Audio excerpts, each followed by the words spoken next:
فرمانے لگی قیامت میں جب اللہ آپ کے لیے جنت کا حکم دے گا تو آپ میری سفارش کریں گے اللہ کی بارگاہ میں؟ سفارش کریں گے کہ یا اللہ مجھے کپڑے دھو کے دیتی تھی، میری عزت کی حفاظت کرتی تھی، میرے بستر کو پاک رکھتی تھی، کہیں گے؟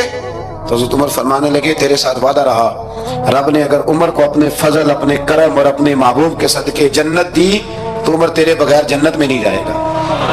عمل کا رستہ، عمل کا رستہ دیکھیں نا، 2 دفعہ استاد بات کرتا ہے، 2 دفعہ، اور کوئی زیادہ، ایک تو ہے نا کہ ایم اے اور جناب ایم ایڈ اور ایم فل اور پھر پی ایچ ڈی قسم کا استاد، ایک وہ جو matric P T C teacher ہے نا، وہ 2 دفعہ اسٹوڈنٹ کو کام کہے تو تیسری دفعہ وہ ناراض ہو جاتا ہے، کہتا ہے میں 2 دفعہ کہا ہے۔ بچے کو آپ 2 دفعہ کہتے ہیں اور اگر تیسری دفعہ کہنا پڑے تو غصہ آتا ہے نہیں آتا؟ نہیں تو نے اتنی دفعہ کہا ہے تو سمجھ نہیں رہا بات کو۔ اور اگر اللہ کریم قرآن مجید میں سینکڑوں دفعہ کہے نماز پڑھو، سینکڑوں دفعہ، اور یہ بہانے کر رہا ہے، یہ بھی پروگرام بنا رہا ہے، پھر کہتا ہے میں بے چین رہتا ہوں، میں بے قرار رہتا ہوں۔ عمل کا رستہ اس کو اختیار کریں، آپ سکون میں رہیں گے۔ بد عمل آدمی اور بے عمل آدمی یہ ہمیشہ پریشان رہتے ہیں، ہمیشہ۔ عمل کریں، توبہ کریں تو پھر بدل جائیں، پھر تبدیلی آئے، اور یہ کوئی مشکل کام نہیں، جو بدلنے والے تھے وہ بدل گئے، بڑا کچھ کرتے تھے پر پھر وہ لوگ بدل گئے۔ حضرت فضالہ رضی اللہ تعالیٰ عنہ کہتے ہیں کہ میں بڑا دلدادہ تھا عورتوں کا، اور میرا ماحول یہ تھا کہ میں قتل بھی کر لیتا تھا، معاذ اللہ چوری بھی کر لیتا تھا، اور رات میری طبیعت تھی معاذ اللہ نہیں سے نہیں عورت کے پاس جانا۔ کہتے ہیں ابو جہل نے اعلان کیا کہ جو نبی پاک علیہ السلام کا سر اقدس معاذ اللہ کاٹ کے لائے گا، نقل کفر کفر نہ باشد، 100 سرخ اونٹ انعام ملے گا۔ تو میں نے ارادہ کر لیا کہ میں بہت سارا انعام حاصل کروں گا۔ قرآن مجید میں نا اللہ فرماتا ہے کہ بہت سارے لوگ ایسے ہیں جنہیں اگر میں رزق میں کشادگی دے دوں، زیادہ پیسے دے دوں، فرمایا باغی ہو جائیں، وہ سرکش ہو جائیں۔ یہ بہت سارے لوگوں کو جو اللہ تبارک و تعالیٰ اعتدال میں رکھتا ہے تو یہ ان کے لیے بہتر ہے۔ ہر بندہ دولت کے ہوتے ہوئے نیک ہو سکتا، تو یہ اللہ اگر رکھتا ہے نا اعتدال میں تو شکر کرے اللہ کا، ورنہ تو لوگ عیاشیاں کریں، پتہ نہیں کیا کچھ کر گزرے۔ تو حضرت فضالہ کہتے ہیں کہ میں نے خنجر تیار کیا اور میں نے بغل میں اس کو چھپایا، اوپر میں نے چادر اوڑھ لی۔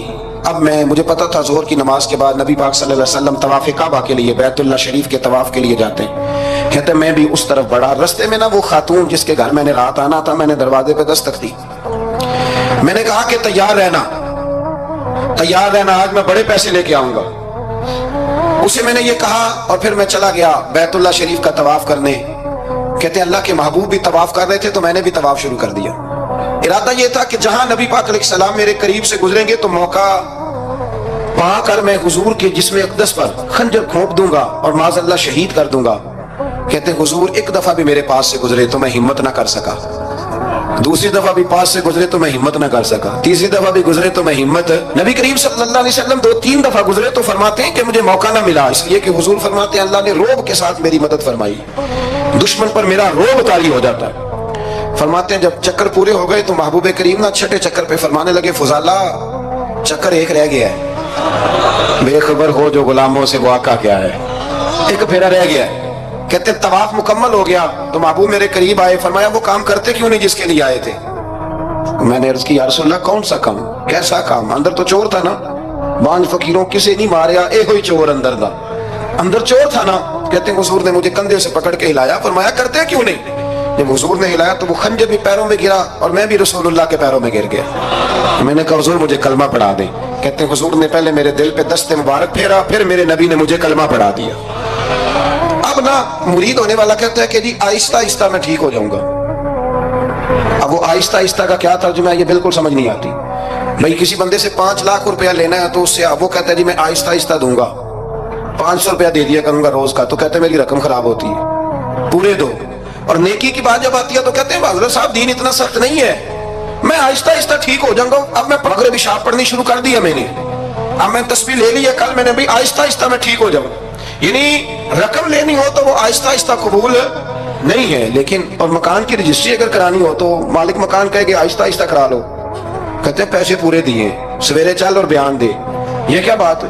یہاں یہ جو ہمارا ماحول تھا نا کر لیں گے ہو جائے گا، یقین کریں لوگ قبروں میں چلے گئے ہیں پر مسجدوں میں نہیں آئے، ہر کام سے لوگ ریٹائر ہوئے پر گناہوں سے ریٹائر نہیں ہوئے، آخر تک تباہی اتر گئی لیکن لوگ بدلنے کو تیار نہ ہوئے۔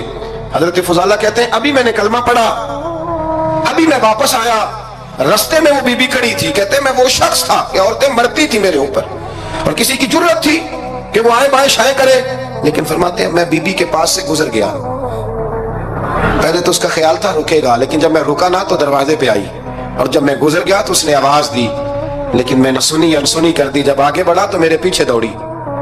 فرماتے ہیں مجھے پکڑ کے کہنے لگی فضالہ تجھے کیا ہوا، تو وہی نہیں جو یہاں سے گیا تھا؟ آپ فرماتے ہیں میں کبھی نہیں رویا تھا، میں کبھی نہیں رویا تھا، اور جب کہا نا تو وہی نہیں، کہتے میں نے سر اٹھایا تو میری آنکھوں میں آنسو تھے، میں نے کہا میں جو گیا تھا وہ نہیں ہوں، اب تو میں محمد عربی کا غلام بن گیا، اب میں وہ نہیں ہوں، اب نہیں ہو سکتا کہ کوئی میری نظر میلی ہو جائے، یہ کیسے ممکن ہے؟ اب نا اسلام کی تعریف ہم نے یہ کی ہے کہ خبردار کوئی ہمارے قریب نہ آئے، ہم کسی کو بات نہیں کرنے دیتے کہ ہم مسلمان ہیں، ہم بات نہیں کرنے دیتے۔ پتہ کیا بات ہے، ایک میری یہ تقریر ہوتی ہے ممبر پہ، اور ایک میرا عمل ہوتا ہے جب میں سفر کرتا ہوں، جب میں گاڑی میں بیٹھتا ہوں، جب میں دوستوں سے ملتا ہوں، جب ان دونوں باتوں میں تضاد آتا ہے نا، تضاد، تو لوگ تقریر کو جذبات نہیں کہتے، ایک فن بن جاتی ہے تقریر۔ آپ کو پتہ ہے نا واعظین نعت خواں کہتے ہیں میں نے محفل لوٹ لی، پھر لوگ شمار کرتے ہیں کتنے لوگوں نے سبحان اللہ کہی، پھر لوگ شمار کرتے ہیں کہ آج 5 بندے روئے بھی تھے جب میں تقریر کر رہا تھا، تو پھر یہ فن ہے، یہ جذبات کا اظہار۔ سمجھ لیں بات کو کہ عمل جب آپ نہیں نہ کرتے عمل، تو آپ خود بڑے بے چین رہتے ہیں کہ یار یہ میں کیا کر رہا ہوں، یہ کون سا گورکھ دھندا ہے کہ میرا عمل صفر ہوتا جا رہا ہے۔ ہمارے ایک استاد تھے تو وہ فرمایا کرتے تھے کہ اگر پڑھے لکھے آدمی کو تم بے عمل دیکھو تو اس سے دور ہٹ جایا کرو، ورنہ تمہیں بھی بے عمل کر دے گا۔ میں نے ان سے عرض کی، میں نے کہا حضور یہ کیا ہے؟ تو فرمانے لگے اپنے حضرت صاحب سے پوچھنا، وضاحت کریں گے۔ میں نے حضرت صاحب سے کہا جی عجیب بات کر دی ہے، علم والے بندے کے پاس بیٹھ کے تو علم آتا ہے، تو وہ فرما رہے تھے کہ علم والے بندے کے پاس اگر وہ بے عمل ہو تو بالکل نہ بیٹھنا، تو حضرت صاحب فرمانے لگے انہوں نے صحیح کہا ہے۔ اب بات بہت بڑی ہے، پتہ نہیں آپ کی سمجھ میں آتی ہے نہیں آتی، بہرحال کر دیتا ہوں۔ پڑھا لکھا بندہ اگر بے عمل ہو تو اس کے پاس ہے، تو میں نے کہا حضور کیوں؟ فرمانے لگے اس لیے کہ وہ اپنی بے عملی پر بھی دلائل دے گا، وہ بے عملی پر بھی دلیلیں قائم کرے گا کہ یہ وجہ ہے تو اس لیے میں ایسے کر رہا ہوں، تو چونکہ وہ بے عمل ہے اور ہے پڑھا لکھا، نبی کریم صلی اللہ علیہ وسلم کے غلام نہ پل بھر میں بدل جاتے تھے۔ اور اللہ تعالیٰ بھی نا بڑے موقع دیتا ہے ہمیں، بڑے موقع۔ حضور نے فرمایا جس نے ایمان اور احتساب کی نیت سے روزے رکھے وہ نئی زندگی کا آغاز کرے، اس لیے کہ اللہ نے اس کے پچھلے سارے گناہ معاف فرما دیے۔ میرے نبی کریم علیہ السلام نے فرمایا جو شخص بیمار ہو گیا، مریض ہو گیا، اور نسائی شریف میں فرمایا کہ 3 دن تک بستر پہ رہا اور اس نے شکوہ نہ کیا اللہ کا، اور جب وہ شفا یاب ہو کے بستر سے اٹھا ہے نا تب اللہ نے اس کے پچھلے سارے گناہ معاف فرما دیے۔ اور فرمایا جو حج کرنے گیا، حج کر کے واپس آیا، اللہ کے حبیب فرماتے ہیں یوں سمجھے کہ میں آج ہی ماں کے پیٹ سے پیدا ہوا۔ بڑے موقع اللہ نے دیے، بڑے موقع، بڑے سارے موقع عطا فرمائے کہ میں تیرے پچھلے گناہ معاف کر دوں گا، تو بھی تو نئی زندگی کا آغاز کرنا، تو بھی تو شروع کرنا نئے سرے سے، تو بھی تو بدل کے آنا، تو بھی تو اپنے اندر تبدیلی پیدا کرنا۔ سالوں بیت گئے، ہمیں سالوں بیت گئے، تقریر کرتے، تقریر سنتے، قرآن سنتے، پورا قرآن سنتے، ترجمہ اور تفسیر لوگوں نے پڑھ پڑھ کے بڑا جگہوں پہ لوگ دلائل دیتے، بات کرتے۔ کب وہ وقت آئے گا جب ہم عمل کریں گے؟ تھوڑا مجھے سفر کرنا پڑتا ہے، دنیا میں گھومتا رہتا ہوں، تو کچھ چیزیں ایسی ہوتی ہیں جو کبھی کبھی انوکھی ہو جاتی ہیں۔ میں ایک جگہ پہ تھا تو وہاں 4 5 6 عمرے کے ٹکٹ تھے محفل میں، تو ہمارے آپ کو پتہ ہے نا وہ جو دلیلوں والے لوگ ہیں ان بیچاروں کو بھی کوئی دلیل نہیں ملتی، تو ایک صاحب مجھے کہنے لگا جی عمرے کا ٹکٹ دینا جائز ہے قرآن اندازی کر کے؟ میں نے کہا یار چلو جائز ہی رہنے دو، تیری مہربانی، کہ اب اس پہ بھی اعتراض آ گیا ہے۔ میں نے کہا 100% جائز ہے، کوئی اس میں کوئی ایسی بات نہیں ہے، لیکن اندازی تو شروع ہو گئی جو حدیث میں نہیں آئی، عمرے کے ٹکٹ والی ہے جائز، پر نبی پاک نے جس قرآن اندازی کا کہا تھا وہ کب ہوگی؟ حضور نے فرمایا تمہیں پہلی صف کے ثواب کا پتہ چل جائے تم قرآن اندازی کرو، وہ کس دن کرنی ہے، کس مسجد میں ہوتی ہے؟ حضرت عبداللہ ابن مسعود فرماتے ہیں تمہیں پتہ چلے اذان کا ثواب کتنا، تم قرآن اندازی کرو۔ کب کرنی ہے؟ کون پڑھے گا اذان؟ کون یہ آگے بڑھ کے کام کرے گا؟ بھئی جو قرآن اندازی حدیث میں ہے وہ کب ہوگی؟ یہ تو قرآن اندازی شروع ہو گئی اور ہو رہی ہے، اب تو لوگ جہیز دینے لگے ہیں قرآن اندازی کر کے، یہ ماحول بن گیا۔ دین عمل کرنے کے لیے آیا ہے، جو حکم میرے نبی پاک کے غلاموں کو ملا انہوں نے عمل کر کے دکھایا، انہوں نے عمل کر کے دکھایا، وہ عمل کے میدان کے لوگ تھے۔ حضرت ابوبکر صدیق سے زیادہ روایات مروی نہیں ہیں، اگر ڈھونڈنے نکلو گے تو زیادہ قول نہیں ملیں گے ان کے۔ حضرت عمر فاروق کی زیادہ اقوال، زیادہ ارشادات آپ کو نہیں ملیں گے۔ حضرت سیدنا عثمان غنی کی زیادہ باتیں آپ کو نہیں ملیں گی، ان کا عمل ملے گا، ان کا کردار ملے گا، ان کا لب و لہجہ ملے گا، زندگی گزارنے میں کیا طریقہ اختیار کیا وہ آپ کو ملے گا۔ اب تو وہ لوگ رخصت ہو گئے جن کے عمل سے لوگ زندگی پکڑتے تھے، عمل سے، کردار سے۔ تو عمل کا رستہ کب اختیار کریں گے، آگے کب بڑھیں گے؟ میرے رسول کریم صلی اللہ تعالی علیہ وسلم کے غلام عمل کرتے تھے، اور جب عمل کرتے تھے پھر اس کا رزلٹ آتا تھا۔ یاد رکھنا، رزلٹ نیتوں کا آتا ہے، ارادوں کا آتا ہے، عمل کا آتا ہے۔ گفتگو کا رزلٹ، آپ بڑا اچھا سبق سنا لیں تو پیپر نہ دیں تو پاس ہوں گے کہ فیل؟ آپ تو کہہ رہے تھے وہ مجھے سارا ہی آتا تھا۔ تو عمل آپ کرتے ہیں تو عمل پر نتیجہ ہوتا ہے، عمل پر، عمل پر۔ حضرت عبداللہ ابن مبارک رحمت اللہ علیہ کے جو والد تھے نا، ان کا نام مبارک تھا۔ وہ ایک باغ میں رہا کرتے تھے، باغ کی دیکھ بھال کرتے تھے بڑے صاف ستھرے، بڑی ان کی طبیعت میں نکھار تھا۔ آج مسئلہ ہمارے ملک کا یہ ہے کہ ہمارے ملک میں صرف سیاستدان ہی جو ہے وہ غلط کام نہیں کرتا، یا بہت بڑی انڈسٹری ہو تو وہاں خرابی نہیں ہوتی، بلکہ ریڑھی والے کا بھی اگر ہاتھ پڑ جائے نا تو چھوڑتا وہ بھی کوئی نہیں، الا ماشاءاللہ۔ وہ بھی جو اچھے اچھے آم ہوتے ہیں وہ فرنٹ پہ لگائے ہوتے ہیں، اس نے دکھانے کے لیے اور ہوتے ہیں اور دینے کے لیے اور ہوتے ہیں، اور وہ کہتا ہے کہ یہ بھی تو میں نے بیچنے ہیں نا، تو بھئی اگر یہ بھی بیچنے تھے تو اکٹھے لگانے چاہیے تھے، لیکن معیار ہے نا ہمارا، عمل کا رستہ مسدود ہے۔ حضرت مبارک جو تھے وہ مالی کے طور پر غریب آدمی تھے تو کام کاج کرتے تھے۔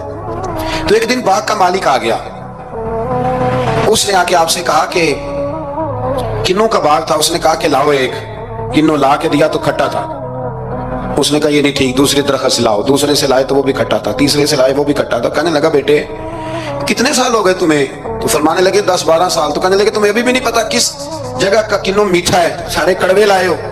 تو آپ فرمانے لگے آپ نے مجھے دیکھ بھال کے لیے رکھا ہوا ہے، کنوں چکھنے کے لیے نہیں رکھا، مجھ سے قسم اٹھا لیں کبھی میں نے چکھا بھی ہو، اس لیے کہ میرے ذمہ اور کام۔ باغ کا مالک اتنا خوش ہوا کہ اس نے آزاد بھی کر دیا، اپنی بیٹی کا نکاح بھی کر دیا، اور وہ باغ بھی آپ کو تحفے میں ہی دے دیا۔ ان کے گھر حضرت عبداللہ بن مبارک پیدا ہوئے۔